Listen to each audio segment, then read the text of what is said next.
Hey everyone, it's time to talk about Rhianna and Luciella, the latest Moonlight 5-star unit, Dark Thief. Everybody was super hyped, including myself. I really liked the RnL artwork on the artifact. It always looked super cool and super sexy. And now the two of them have become a unit, and that unit is incredibly oppressive. As always, this video will have multiple parts.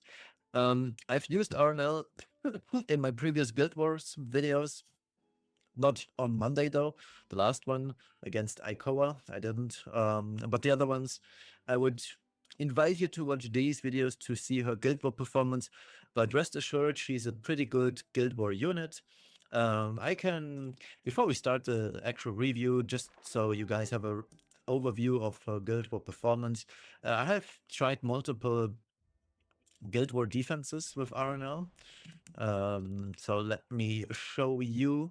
All right, so the current one is Setsuka, RnL, and Pirate Flan. So this guy entered into this, rightfully so. This entire comp was made to deal with Tori especially. So it is only natural that Tori would die here.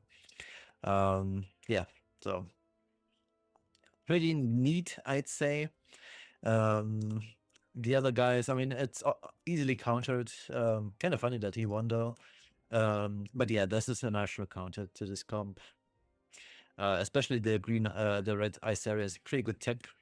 But there was also Virgin Slap who fully entered. He tried to outspeed with speed imprint. He lost the race because for this Guild War, I made her 333 speed. So yeah, she would always take first turn over these people. This one, yeah, she still managed to win, so it's all right.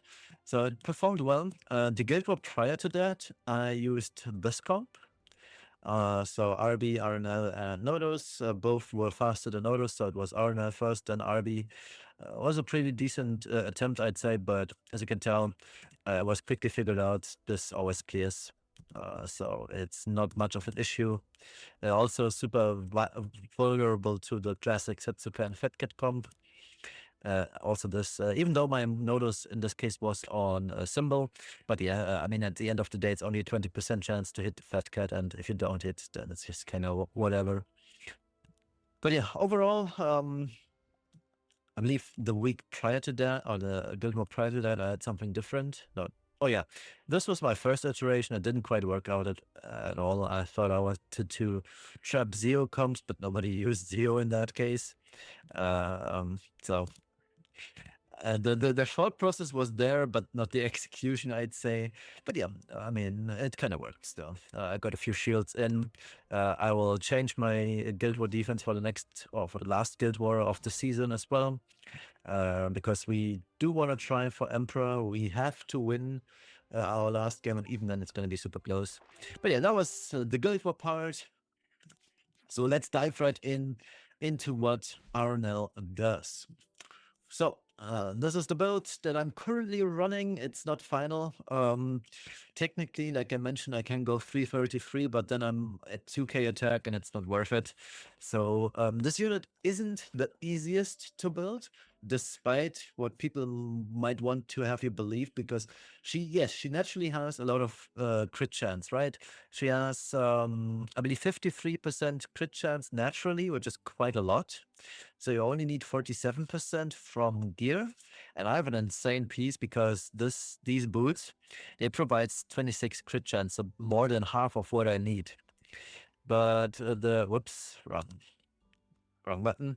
But as you can tell, I'm not that fast. Like, I have not a single 25 plus speed item on her. And most of these items aren't that good. I have an offset piece. Ideally, I would like to have her on fervor set. But yeah, I'll get to gearing in a minute. Let's first check what she does. So she has a passive, but that passive is baked in. So let's start with the S2. The S2, and then that's what the cool thing about these two is. Both of them, it's basically two units combined into one. And you have to always keep in mind which unit's active turn it is at the present. So just to make things easy, Rhianna is the red one, R, red, also starts with R, and Luciella is the blue one. Now, Luciella, blue, easy because, you know, the red girl is Rhianna. So whenever you see the red girl, you know it's Rhianna's turn, and whenever you see the blue girl, you know it's Luciella.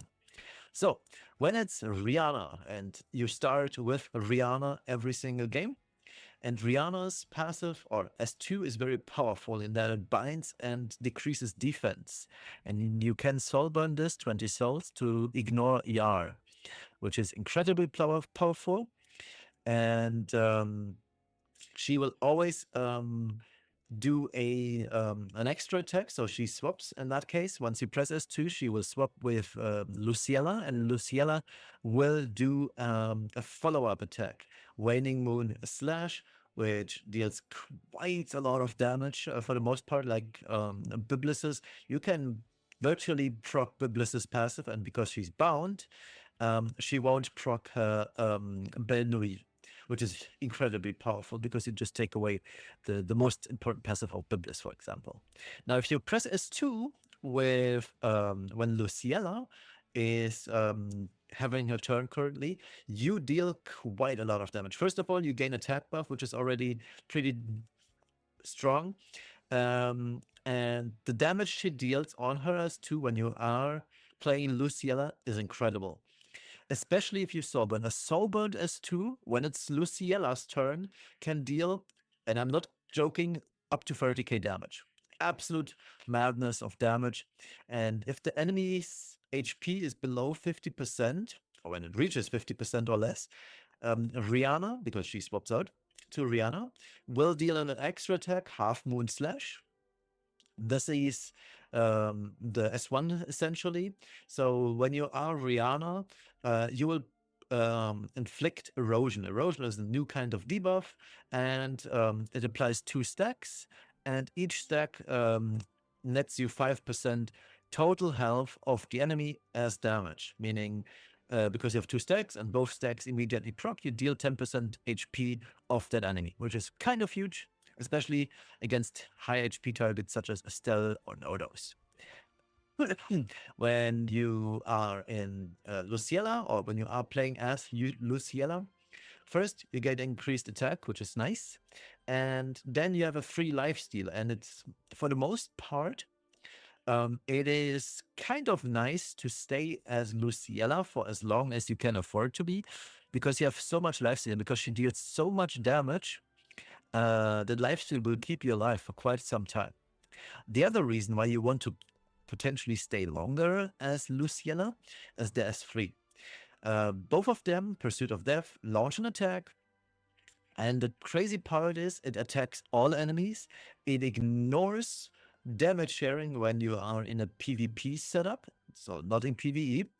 And Rhianna dispels 2 debuffs and applies Fear, which is crazy, and applies a barrier, which is kind of funny. And then there's the passive side of the thing. The passive is baked in onto DS3, so you cannot seal her in that case, and you will gain 1 Butterfly's After Dream, which is a unique effect, which is important because the unique effect does not disappear when Notos presses his S3, and this gives both of them 70% evasion and increases Rhianna's effectiveness and Luciella's crit damage by 30% off speed. And that is the important part. And that is, if you just plug this in, so 317 speed multiplied by 0.3 is, I'm getting 95 effectiveness for free. So I'm at 109 effectiveness. And I'm also getting 95% crit damage, meaning I'm at 289 crit damage. It's insane, the amount of stats, and naturally, the faster you are, the more stats you gain. So my 333 RnL for Guild War gains basically 100 crit damage and 100 effectiveness. And that's why speed is so important. And you will hear this later in my verdict of RnL. That makes RnL super gear score hungry on the one hand, and on the other hand, you need to be having a veteran or super lucky account that has multiple 25 speed pluses, because in that case, she can be incredibly powerful. And the gearing choices, there aren't that much. You have to have speed set. You cannot play this unit below 310 speed. I would even say you shouldn't be playing her below 320, but I've been having great success with this very build you're seeing here. And I have a 60% win rate with RnL, exactly this very build. So speed set, no question about it. Now for the second set, there are multiple options. So the natural order could be crit set. If you have a lot of good pieces that have crit damage, that have attack, speed obviously, but you're kind of lacking crit chance set could be a go-to. But the best in slot, undoubtedly so, is a fervor set. Fervor set is the new kind of set that was introduced in the patch that she arrived in. And what fervor set does is when you take an extra turn, your next attack deals 20% damage, which is pretty perfect for RnL in this case, because she will press S2 and then the S3, which already deals tremendous amounts of damage, will casually deal 20% more damage. Now, as you can tell, I do have a 21 ring, but it's flat defense, and it's going to be a downgrade regardless. And I do have a couple of fervor set items, but none of them have any speed whatsoever. 15 is my best here, and that's 8 speed downgrade. Same for this, 9 speed, 8 speed. So I'm not blessed when it comes to speed. My account is super slow, honestly. 17 speed highest in that case, which is again 3 speed less than what I need. Here I have no attack, so none of these are actually good for RnL, which is kind of sad, but some of them are pretty good for Genesis draws. But yeah, you want fervor set and speed set if you have the speed on it. But again, the sets have been out for a week or two at this point, so only the very few lucky ones that whale tremendous amounts or have kept a huge amount of leaves probably have 21 pluses on good stats for RnL. I'm not lucky enough for that, but maybe one day I will. I'm just not farming right now because I don't want you guys to be spammed with Spectral Core. But rest assured, I am farming constantly. So yeah, those are the sets. Ideally 320, 330 speed. If you can go for attack, you should always be 33k attack or higher, just so you have enough oomph. If you can afford to, go for crit damage. Ideally 220 crit damage, but again, this requires perfect substats on basically every piece. And if you then can squeeze in some more effectiveness, you'd be golden. You don't need bulk. Bulk is always nice to have, but you don't need it. The optimal piece for left side, for example, the speed, crit chance, crit damage, and attack. Now, naturally, the chest cannot have attack, so the ideal chest is speed, crit chance, or if you have a high crit chance item like I do, speed, crit damage, and then HP, effectiveness, or defense effectiveness, both work well. I'm just wondering why I haven't updated this one to more effectiveness, but I'll do. Or I'll toss the effectiveness and give her crit damage. Also works. But yeah, I should have done that. I've never realized I was missing crit damage here. But anyway, that's how you build her. For artifact choices, there aren't really that many. Violet Talisman is the best in slot one, unless you're running her with Setsuka. With Setsuka, she has 100% evasion right out of the gate. But Setsuka, I don't know, this RnL plus Setsuka comp is easily solved by Tori. Now we do have our Tori counter with Obeyed Ludwig as of today, but I don't think Obeyed Ludwig is that strong. At least he doesn't seem to be. But we'll have to see whether Ludwig can actually make a dent in the meta. But for now, Violet Talisman is the go-to artifact. You can go for a symbol if you're running her with Setsuka, but I wouldn't suggest running her with Setsuka, and you will always end up on Violet Talisman. Now, there is another artifact. Oh, wait, I have that artifact, so I can just show it off. So the other potential artifact that you could run her on is the free-to-play one, the one that was given away during the event. I haven't leveled it, I believe, so it should be down here somewhere. Or did I level it actually? Oh yeah, butterfly's baptism. So this one goes up to, I believe, 20 or 30. I hope it goes to 30. Otherwise, the artifact wouldn't make much sense. And at the start of the turn, you gain up to 15% speed and attack. It stacks up to 3 times, so 3 times 5 is 15%. It's good, increases your speed and attack, which is nice, but judging by the amount of evasion, I don't think this goes to 100. I would be very surprised because it's level 6 and it's only got 2%, so I'd assume that that the last levels would go only to 20%. So she'd be at 90, which isn't enough. And 90% chance is not 100% chance. So you don't want to lose hair to getting 10%ed. Trust me. It happens more than enough in Arena when you S2, S3, and then there is still the 10% chance until she takes her third turn. So don't go for the hair loss option. Get Violet Talisman up to 30, and then you'll be flying, basically, because you have 100% evasion after her third turn.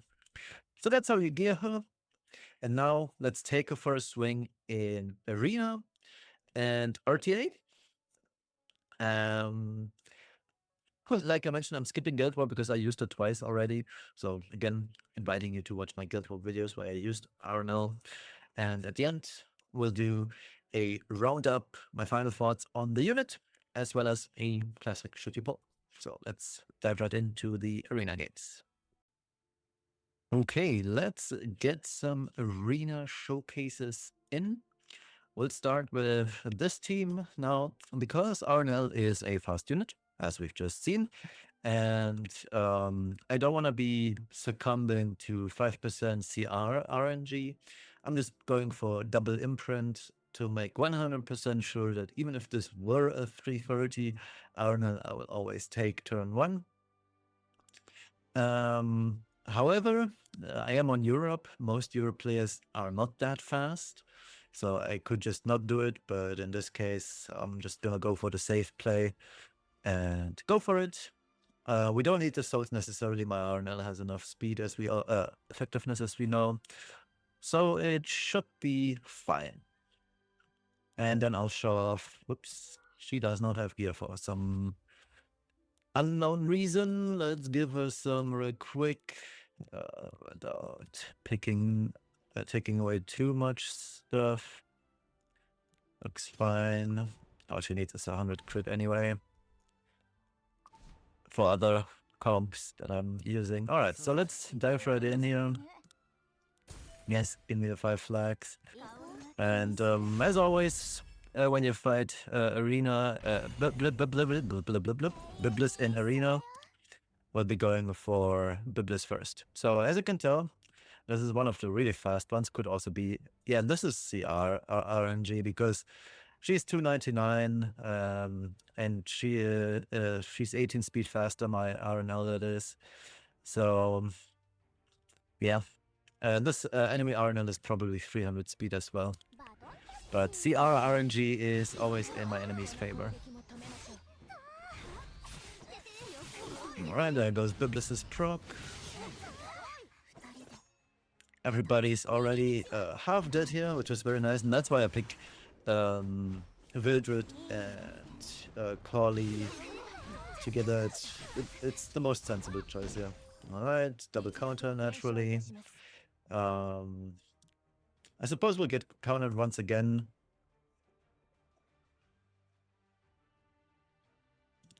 No, let's not get... actually, it doesn't matter.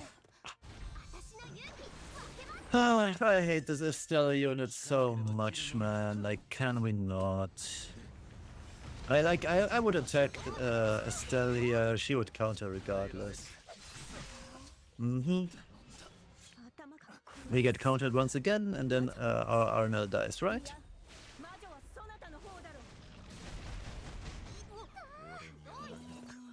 Holy.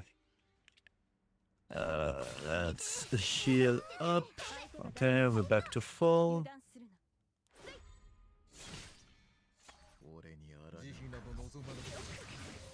Alright.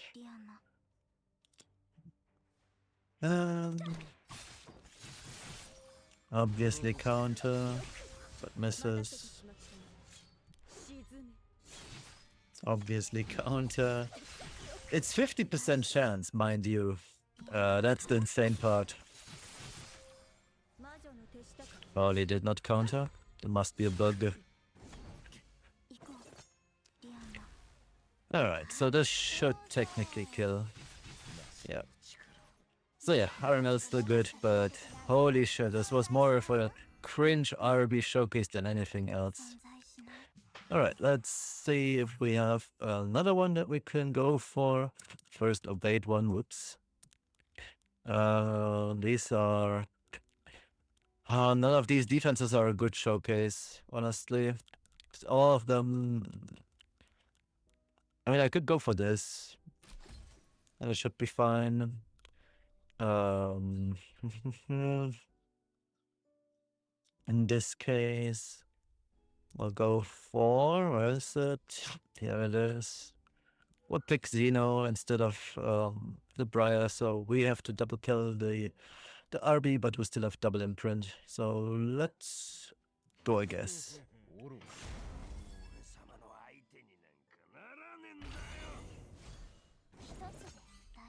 Yep, 4% outspeed. We can also afford to soul burn here, so we'll soul burn this into... go. Because we are highly likely to miss at least one of these. Meaning we don't want to get countered for fun. Alright. One hit, which is nice. The power of Xeno, I guess. Alright. Everybody is dead but Wilfred. 8k HP, so full nuke one, I suppose. That's a 3. If we hit, that'd be great, but I don't think we will. Oh yeah, nice. Nice and clean. So yeah, RnL works, as you can tell. Double speed imprint always helps. Just to make sure, because I'm not the fastest here. Alright, so this is one of the classics, I would say. Where it does get a little bit dicey, just because the enemy has no toes in that case. So what I usually do against no toes is I go for a haircut. Now my haircut is not the fastest, mind you, but most of the time it is enough with these two thieves, meaning Corley and Wildred, just to get rid of the enemy. Now something else that surely works is just go for DN. That also is a very decent strat. I think I'll go for DN. The issue with DN though is that Nodos can and will revive. And that makes things a little bit awkward, so I'll just stick with the cut.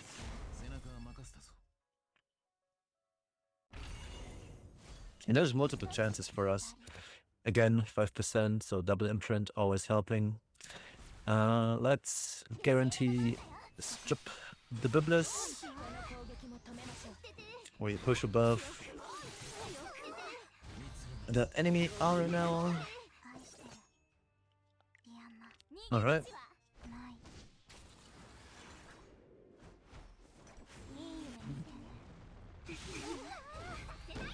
Counter expected. We missed debuffs on Notos, so classic 15%. Let's see if we get 15% it again. We did not. Alright. We don't really care about this here. I'll keep my soul burn. Actually, I don't even have to keep my soul burn for... what's her name? Yeah, it was the correct play to just soul burn, so we got rid of the enemies. RnL. We kill the Estelle because she's the most annoying unit in the game. IMO, more annoying than Notos ever was and ever will be. Yeah, that was Notus. And see, he was on Holy Sack, so it was the right call to pick Cut. And yeah, I mean, RnL, right? Absolute banger unit. Pretty much solos most of the enemies here. I could go for this. But I believe you get the picture, right? You always, or I will always go for double imprint and then take out the unit that is the most annoying. So if I were to go against this, I would S2 onto, and in this case, I would go again for Xeno. And then I would S2 onto the Setsuka, because no Setsuka in the world is being played with ER. So I have two high chances. One is RnL herself, who can death break her and especially bind her, which is the most important part. And even if both debuffs fail, there's still Corley, and once I S3, the Setsuka will be 100% dead. And then it's just these, my four versus these three, and I will always win that, because the damage from Vidrid and Corley is way too high for the enemy to deal with. So it's rather easy. So yeah, RnL, fantastic arena unit, and she's also a fantastic RTA unit. And that's where we will go next. So let's, I'll make a quick cut, and then we'll see each other back for some RTA gaming. All right, RT&A. As you can tell, my rank is in the gutter. The last time I showcased my rank, I was like, I believe, or my RTA placements, I was like in top 150 or top 200. This meta is so bad. Like, I don't know. Yeah, I'm on a 5-win streak, but it's really bad. Like, I have these lost streaks at times. It's unreal. So, RnL. Oh, great. I cannot share my replays. I played these on my PC yesterday. What do you mean I can't? Great. So I can't watch any of my replays. So I guess we'll have to go through how this worked.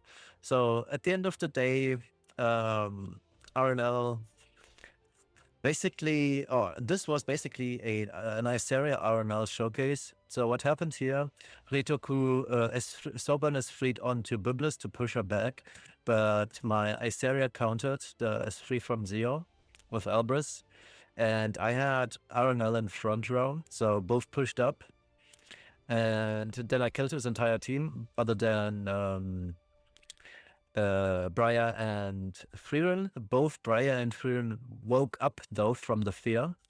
Briar is freed, and Death broke unbuffable to my team. However, my Biblis procced from this and cleansed it all, and then the Briar died, by the way, right after, because she had I stripped the immortality off of her with RnL, so the first hit basically just killed her. Then Frieren took a turn, she S3'd too, which I guess was the only play for him. He got countered again, and this killed Frieren. So that's how this game went. RnL was really good in this. She was first of all my opener against these two. And secondly, she was the oomph that I needed. Technically speaking, this entire enemy comp was solved by Iseria, because Biblis plus Estelle make my team rather unkillable. So it was nice. Here, same idea. I'm still kind of surprised, but maybe because this guy is Warlord and he's not that good at the game, no flame. She thought that I am forced to press S2 on RnL. However, what I just did was I pressed S3 on RnL. I feared everybody other than the Genesis Ross. Then I just dueled with my Salome onto the Moondom that killed the Moondom, because Salome duels with my Frieren. Frieren is almost 5k attack, so she will always duel over RnL. that also gave me my immunity against Biblis in the case she wakes up or gets out with Veritas, and especially immunity against Genesis Ras. But then Freerun took a turn, and I freed the enemy team. The enemy team got killed, and it was GG. The last unit standing was basically Ras, and Ras was facing 4 units. He had no chance. So yeah, in this case, speed was king. I outsped. I didn't press S2, and that's fine. Keep in mind, if you S2 with RnL onto Moondom, her S2 passive will still proc. So keep that in mind. You into yourself if you S2 with RnL into Moondom. This same deal basically. I had triple opener in this case though, and I find it funny when I played this game yesterday and watched games on Elf Mage's stream today. I wasn't aware of this, but apparently this is kind of a common draft nowadays. But it's RnL 1, Zeo 2, and then 3 is Renak or Salome. So these 4 units that you see here, minus the Estelle, is a very common opener type today, which I find weird. I only picked this because the enemy had only just 1 actual DPS, and I was like, yeah, I'm gonna kill it 1 DPS he has, and that is Jova. And it actually happened. I outsped. I triple outsped with RnL and Renak too. So I just soul burned into Biblis. I S3'd with Renak into Moondom because she was quite tanky. Then I S3'd with RnL. RnL killed Biblis, Celine, and Moondom, and then it was just the racist Sigrid, and racist Sigrid doesn't win versus 4. So yeah, and it was defense frenzy too, which is helpful for me. That was this game. Yeah, this RnL game. I mean, I just killed the Yulha. I outsped in this case. I killed the Yulha turn 1. No, I didn't kill Yulha. Excuse me. I S2'd onto Estelle. S2'd onto Estelle, S3'd.